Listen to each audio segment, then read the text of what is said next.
बहुत सरल है। आदर्श राजा वो है जिसके तन, मन और आत्मा तीनों दृढ़ हो। तीनों दृढ़ क्यों?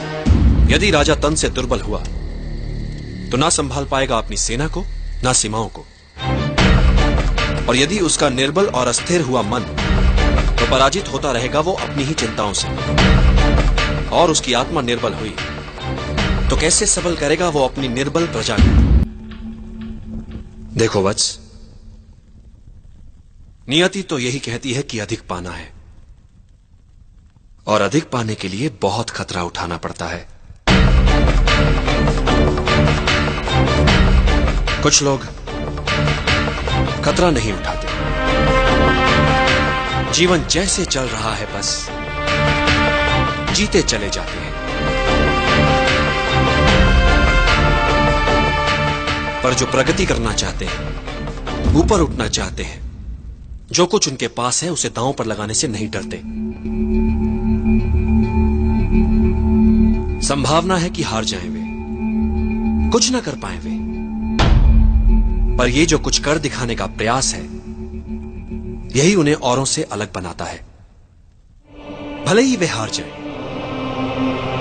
पर यह संतोष उनसे कौन छीन सकता है कि उन्होंने कुछ अच्छा कर दिखाने का प्रयास तो किया। वैसे मैं इस चुनौती का निर्णय करता हूं, इसलिए तुम्हें इसमें बेईमानी का कोई भय नहीं होना चाहिए।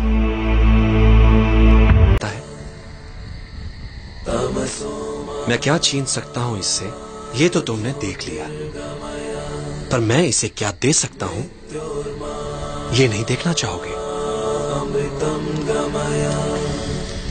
मां से दूरी का दुख सहकर यदि ये तक्षशिला में भावी मगधपति होने की योग्यता प्राप्त कर लेगा, तो कितनों के दुख मिटाने वाला बन सकता है ये। कितनों के काम, कितनों का भला, क्या कुछ नहीं कर सकता ये। और फिर अखंड भारत का सम्राट बन गया तो अपने साथ साथ अपनी मां का नाम भी इतिहास में अमर कर देगा।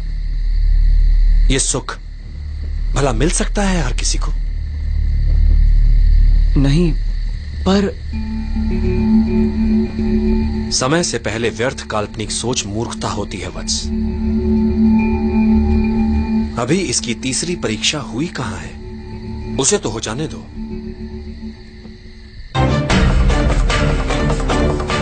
गुरुदेव, पता नहीं क्यों मेरा मन कहता है कि ये बालक अवश्य जीतेगा। जब स्वतंत्रता के लिए आत्मा को बेचने का प्रश्न सामने आएगा,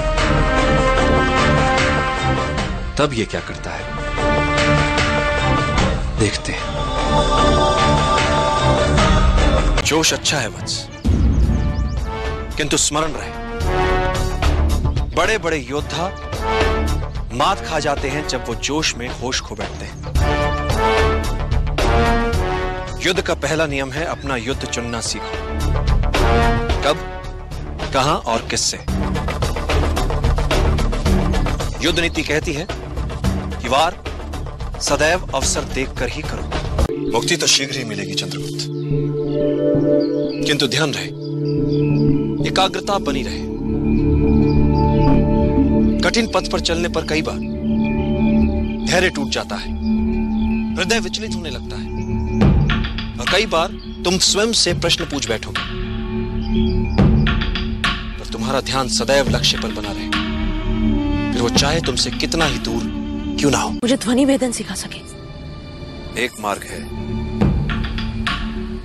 जो कुछ भी तुम सीखो इतना मन लगाकर सीखो कि आधी धीरा तुमसे प्रभावित हो जाए, जिससे संभावना बन सकती है उनके शपथ तोड़कर तुम्हें सिखाने की।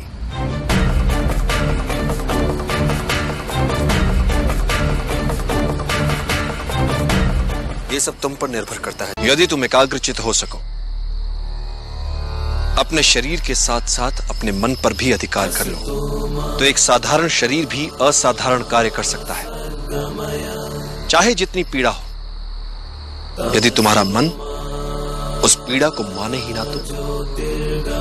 इतिहास में ऐसे कई वीरों के विवरण हैं जिनका सर धड़ से अलग हो गया, किंतु वो युद्ध में लड़ते रहे, रक्त की अंतिम बूंद तक लड़ते रहे।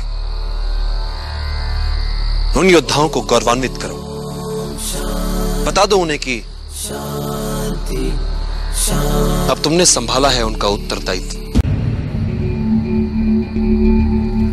निद्रा भोजन भोग भय, ये नर पशु समान, ज्ञान अधिक इक नरन में, ज्ञान बिना पशु जान। चंद्रगुप्त, पृथ्वी पर कई जीव मनुष्य से अधिक शक्तिशाली थे। गाय, बैल, शेर, हाथी सभी मनुष्य से अधिक बलवान थे, किंतु राज किसने किया पृथ्वी पर? मनुष्य ने। कैसे? बुद्धि से। तुम्हें भी बुद्धि से लड़ने वाला योद्धा बनना है चंद्रगुप्त। यदि तुम अपने लक्ष्य को पूरी एकाग्रता से प्राप्त करना चाहोगे तो आत्मिक बल वो कर दिखाता है कि साधारण लोगों को यह असंभव लगता है।